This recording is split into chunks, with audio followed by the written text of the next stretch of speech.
Will the Carolina Panthers move on from Frank Reich? Buddy. Man, they show so much patience to Matt Rule that no, we're not there yet, are we? Is Frank Reich there? I'm gonna give you, I think you mentioned this to me, either you did this or somebody else did this in a text message, that Frank Reich might be going Costanza here. That was not me. That was not you? All right, maybe it was Luke DeCock who said Costanza mode. I don't know, but based on his press availability yesterday, I felt both bad and relatable with Frank Reich in having these meetings, and also wondering. You know how I feel about meetings. I know how you feel about meetings. We'll get that in a second.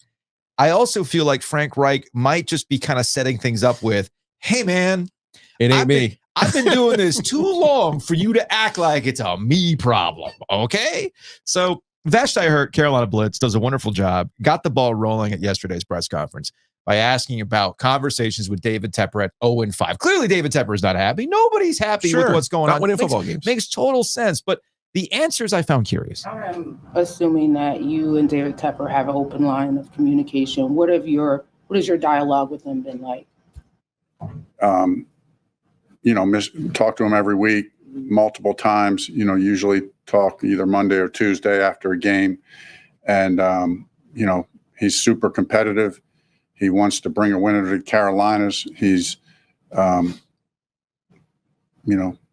it now, and pushes me and pushes us to that end. He wants to do whatever it takes and turn over every stone, churn it as much as he has to produce winning football. So I appreciate those conversations. They're always very challenging. He's a super competitive person, and he's not going to sit idly by. They're very challenging. Oh boy. Good. Now, here's the thing. Talking with an owner does not raise an eyebrow. I'm sure that across the NFL, once a week, there are check-ins. Once a week? There's probably check-ins. It raises an eyebrow to me. Okay, fair enough. I mean, does that surprise you, though, based on what we know about David Tepper? Once a week seems like a lot. But you hate meetings now. No, but that seems like a lot. Okay. You don't think Jerry Jones is? Well, Jerry Jones is in every meeting. I'm not sure you want to be Jerry Jones. Nah, probably not. And that's kind of where David Tepper is. This is a guy who learned from the Rooneys, who have had 4 coaches in 75 years. Which, like, quick aside. Did you learn anything from them? Quick aside, my brother sent me a TikTok of like the continued Matt Canada in the stuff. booth, just being like, right. And there was a clip making the rounds of as the Steelers were coming out of in the locker room, and Matt Canada's there like, yeah, we won. And somebody just said, not because of you, though. That was from last year. Was that from last year? Yeah. Okay. I couldn't keep track. Regardless. Okay, to your point, yes, there are, but every owner is visible. Like, you have Woody Johnson with the Jets, highly visible. You have, it's a thing where there's only 32 of them. There's right? only 32 of them. They have their own cult of personality. The whole thing is a popsicle contest anyway. Exactly. So, yeah, I got you. So there's a reason why that man has brass balls on his desk. Sure. All right. Because it's really about it's a measuring contest all the time. Totally with you on that.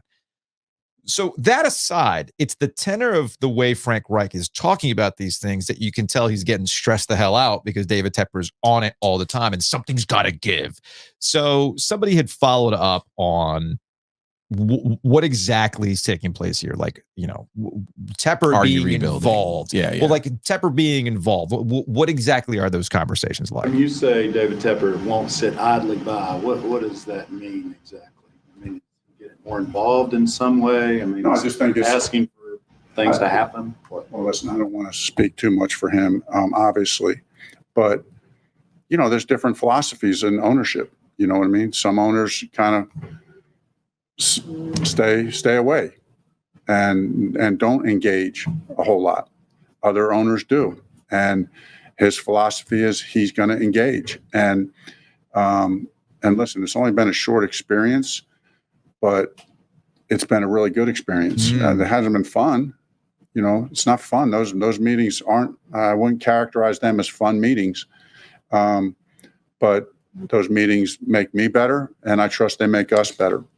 Okay, I am going to, and Joe, this comes from your perspective that you hate meetings. You've always hated meetings. That's why we don't have They're meetings. Performative. We don't have meetings at OG Media LLC. We do not. To your point, the one thing that I have noticed since we've gone on our own, I'm not against meetings, but I am against meetings that waste my time.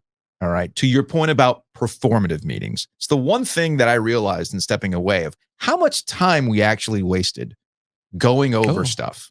Just going, like we went over this already. Time in this meeting is taking away time of me preparing for a show or doing something that would be good for the brand, if you will. Doing a video with the Downtown Rally Alliance. Right. Those are things that we can do. Fun.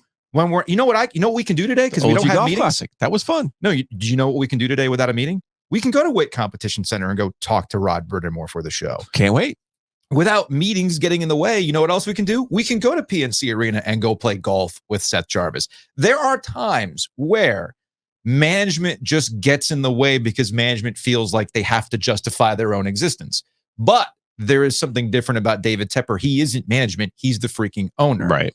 And when you're the owner, it's on you to have the ultimate vision for what you want this to be.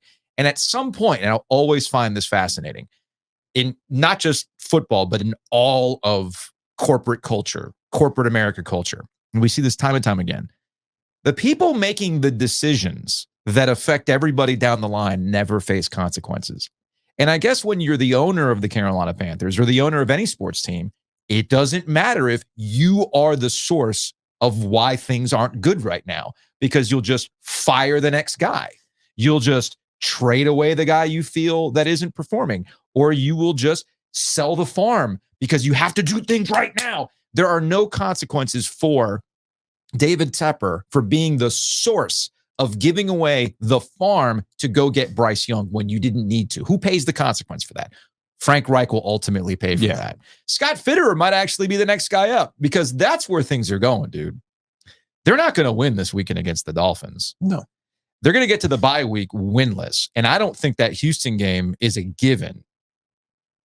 I don't think it's a given. No, I know they're playing Houston and Indy in consecutive weeks. So in theory, they'll get a chance to see the two quarterbacks that they passed over. Yeah. So I am of the opinion that first thing to fall is going to be Frank Reich's going to have to give up play calling. Okay. Now, I don't think that's a David Tepper source issue. I think that's simply Frank Reich's in over his head or paralysis analysis with all the all-star coaching staff and not exactly putting the Panthers in the best position to win by insisting on doing the play call. So I think that's the first thing to give up. If they're winless through the bye, I think Scott Fitterer is fired. Okay. Yeah, I mean, you just go through the playbook here. The Panthers' biggest problem is they just don't have any talent. They don't. That's the truth of the matter. Which gets to who's been making those decisions. Well, David Tepper's been a part of it, obviously. I suspect Tepper's a big part of it, but Matt Rule was involved in that. Fitterer was involved in that. Well, we got rid of Matt Rule already. I don't think Reich has been involved in that, to be perfectly honest with you. This is where we get back to the Costanza. What did I say yesterday when it comes to coaches' press conferences? If you listen closely, they will usually reveal a little bit more than this boilerplate coach speak. And every time Frank Reich's been asked about personnel issues, he's kind of given away the game in that, hey, man, it ain't up to me. My name's Pitt and I ain't in this, right? So here is Frank Reich being asked a follow-up question by Joe Person. Listen carefully at the end, which adds more credence to my point about how Frank Reich's just like, man, what do you want me to do? About Dave saying one to win now, we've also heard him say Rome wasn't built in a day. Is there an understanding by ownership that, you're sort of beginning this process with a new staff and a new quarterback? No, I think, listen, obviously he's a very accomplished individual and he's built his own empire and he knows how he did that. So I don't have his bank of experience to draw from. I have my own, but do I think he has the right mentality of the win now, but also this is going to be, a longer term thing as well. He wants both. That's what we all want. We want to build a winner now, and we want something that can be sustained. We want to build it on the right foundation. Sometimes, he's got a lot of money, so we could throw a bunch of money at this guy, that guy, and that ends up blowing up in your face. We can all give examples of teams that happen with. We're trying to build. By the way, real quick aside, one, he didn't answer the question. Like, is David Tepper equipped to do the build and win now at the same time? Didn't answer his own question, that rhetorical question that he brought up. So I think we know what he's getting at. And then he's referencing other owners who have zero issues with money and it blowing up in their face. I brought up Dan Snyder. We have Jerry Jones as an example. They're not the only ones, but those are the two biggest ones that come up in the let's just throw money at the problem and it blow up in your face. But here's the kicker. Here's the key part. Build it on good principles, build through the draft, re-sign your own players when you can. It doesn't always make sense, but when you can. What does that tell you, Joe? It tells me the one valuable player on their roster, Brian Burns, probably not going to be on their roster much longer. When they didn't sign him to start the season after the market was set with Nick Bosa. I don't know what they're waiting for. I mean, seriously, if there was an open draft of everyone, if everyone in the NFL was available, I think Brian Burns probably goes at the end of the first round. I think you probably have to go 3 or 4 more rounds after that. Who's to that get to next guy? Derek Brown. Okay. And then I'm serious, like those might be the only 2 guys who got drafted. Yeah. In an open draft of available football players. Right. Their roster's garbage. Yeah. Like it's not good. And there's only so many things that you can do when your roster is not good. Every good leader has good people around them. Mm-hmm. You want to compare him to Tom Dundon. One of the great things Tom Dundon did was say, Rod Brindamore didn't get a fair shake. I'm not throwing him out with the trash just because he was worked for a terrible head coach. Don Waddell is a guy, had some success in Atlanta, but for the most part, you wouldn't be like, oh man, Don Waddell built a juggernaut with the Atlanta Thrashers. Yeah. He saw something in Don Waddell as an NHL guy, as a talent evaluator. Made 2 home run hires. And for the most part, I think we could agree he stays out of the way. For the most part. If you told me that Tom Dundon met with Rod Brindamore on a weekly basis about the power play and the penalty kill and anything else, I would be floored. I would be floored. Yeah. Based on our conversations with all of those individuals. Which, by the way, Tom Dundon's not perfect, by the way, when it comes to those types of things. I mean, for heaven's sake, Don Waddell's he's been your main capo. Right. And you basically were like, well, he essentially has a lifetime contract. It doesn't work that way. Just pay the man.